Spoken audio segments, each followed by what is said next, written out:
7 de la mañana con 47 minutos. Como siempre es un gusto recibir en este espacio al doctor Roberto Castelán y escuchar su comentario, su opinión. Doctor, ¿cómo le va? Muy buenos días y feliz inicio de semana. ¿Qué tal, Belén? El gusto es mío, muy buenos días también.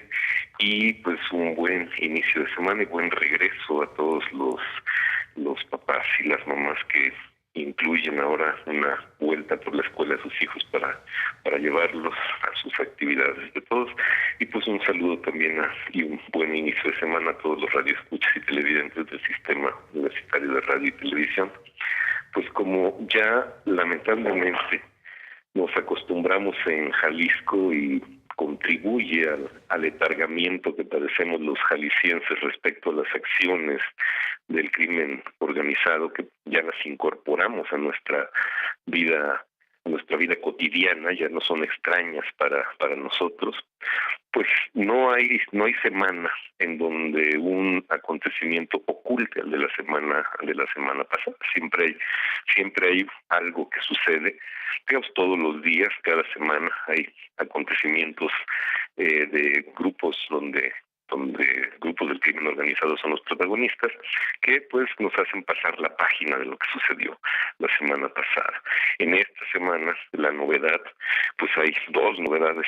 Uno, un enfrentamiento en San Julián entre personas armadas y la policía estatal y el ejército, que dejó pues 2 muertos y dos heridos, y también un soldado herido, y una ejecución directa a una persona aparentemente extranjera, un canadiense, en una zona pues también de alta confluencia, muy donde van muchas personas a comer, a divertirse, que es el punto Sao Paulo, en Avenida Américas.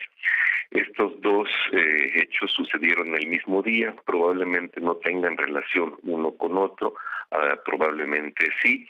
El caso es que son dos acontecimientos, uno en la zona rural, pero en el estado de Jalisco, ya colindando con el estado de Guanajuato, y otro, pues podríamos llamarlo otra vez así, en el corazón del área metropolitana de Guadalajara.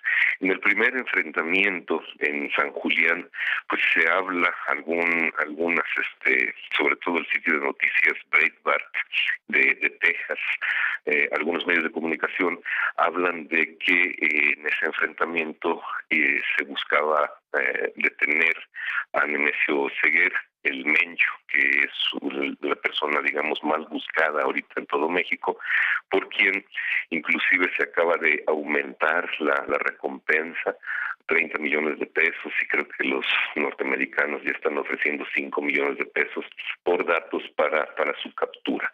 Este sitio de noticias Breitbart de Texas asegura que era el Mencho quien iba ahí y que sus guardias de seguridad fueron los que se enfrentaron con la policía y el ejército, y que también otro grupo de civiles incendió un tráiler para obstaculizar la acción del ejército y permitir la huida de este grupo de delincuentes. En el caso de la ejecución de Punto Sao Paulo, también hay otros medios de noticias que hablan de que esta persona, un ciudadano canadiense, que después canadiense parece de origen italiano, que iba acompañado por una mujer que le llaman escort y otro personaje, otra persona. Parece que era dicen algunos sitios alguien que lavaba dinero a grupos de delincuentes. El caso es que delincuentes armados llegan y le disparan directamente a él, provocan su muerte en ese momento y luego su compañero muere en el hospital. La mujer afortunadamente se salva y hay 2 heridos, que pues 2 personas que estaban en la zona, un guardia de seguridad y un ciudadano también que pasaba por ahí, quedan heridos. Esto nos recuerda ya también al caso de Suntory, en donde un grupo armado atenta contra el ex fiscal general y hay varias víctimas que no tienen nada que ver con el problema de los grupos que se enfrentan. Saco a colación estos dos acontecimientos graves sucedidos la semana pasada también, y los quiero relacionar con el Twitter que envió el gobernador para referirse a la guerra de baja intensidad. Y él habló de convoyes que circulaban en la zona metropolitana y por todo Jalisco con personas armadas, con armas y alta tecnología.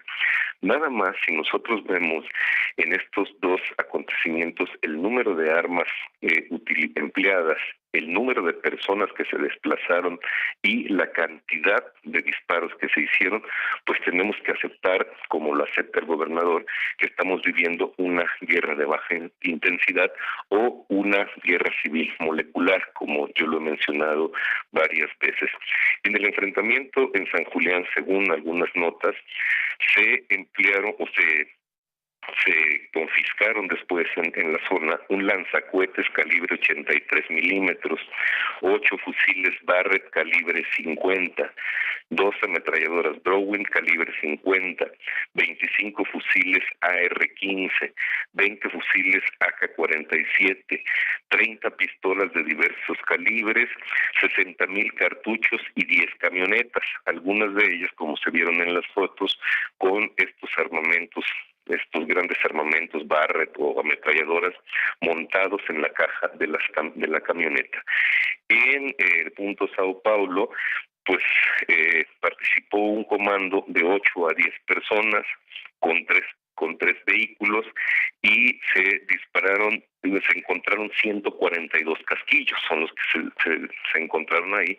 Probablemente se hicieron más de 150 disparos para asesinar a 2 personas. ¿Qué quiero decir con todo esto? Que tanto en la zona urbana, en el corazón de Guadalajara, como en la zona rural, hay grupos armados que se desplazan, como dice el dicho común, como Pedro por su casa, sin que nadie los detenga, sin que a nadie siquiera le llamen la atención. Yo no sé exactamente qué cosa sea un fusil Barrett calibre .50, pues se oye muy aparatoso. No sé qué sean las ametralladoras Browning calibre 50, no las identificaría en una fotografía, pues se oye muy aparatoso.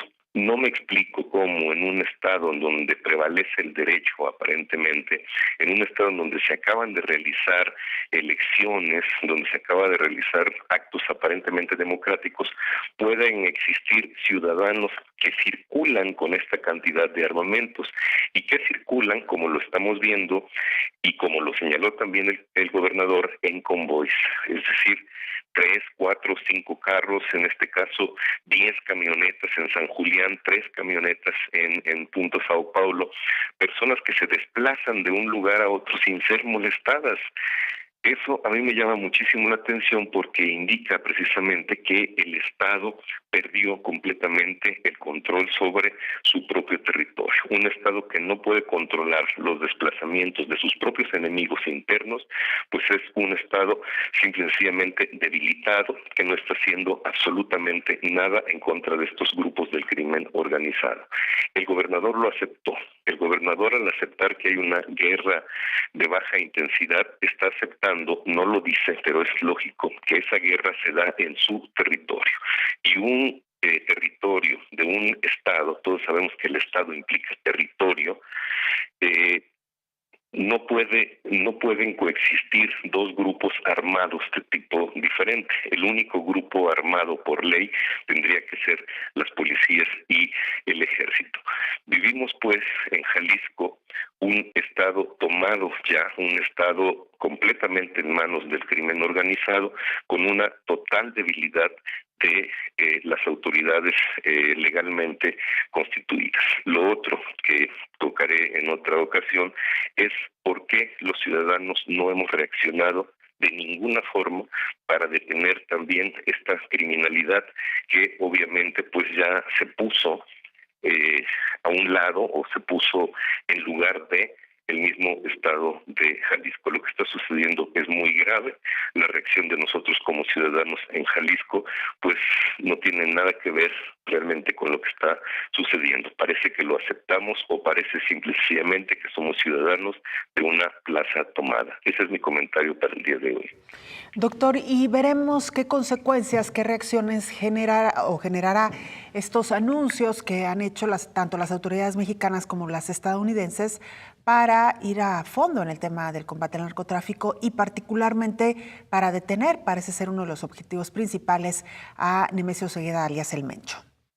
Pues habría que esperar porque este enfrentamiento en San Julián probablemente fue casual o probablemente ya siguen al Mencho, ya saben por dónde se desplaza y este enfrentamiento se dio exactamente unas horas después de que se anunció este aumento de las recompensas por saber en dónde estaba el Mencho. Yo creo que si realmente hay de veras intención de parar este estado dentro de otro estado, pues se tienen que revisar expedientes de gobernantes inclusive que muy probablemente han permitido el crecimiento del crimen organizado en nuestro estado de la manera en como lo estamos viviendo. No creo que sean nada más declaraciones, sino que tendrían que ir muy a fondo y esto pues puede tocar obviamente personas de la vida pública en activo. Wow, pues imagínese si esto sucediera, doctor, cuántas sorpresas o quizá no tan sorpresas nos encontraríamos. Exactamente, tal vez no haya sorpresa. La Vox Populi dicen es Vox Day y ahí se dicen muchas cosas por acá, por esta zona en donde efectivamente se desplazan grupos de convoyes armados, ya lo he señalado en varias ocasiones. No sería sorpresa de encontrarnos por ahí a personajes pues como personajes encargados de detener el crimen organizado, pues sencillamente colaborando con este. Doctor, como siempre, un gusto saludarle y escucharle. Muy buen día. Al contrario, muy buenos días, un buen inicio de semana. Igualmente para usted, doctor. Nos vamos a la pausa y regresaremos para hacer un recorrido por la información nacional e internacional más importante de las últimas horas.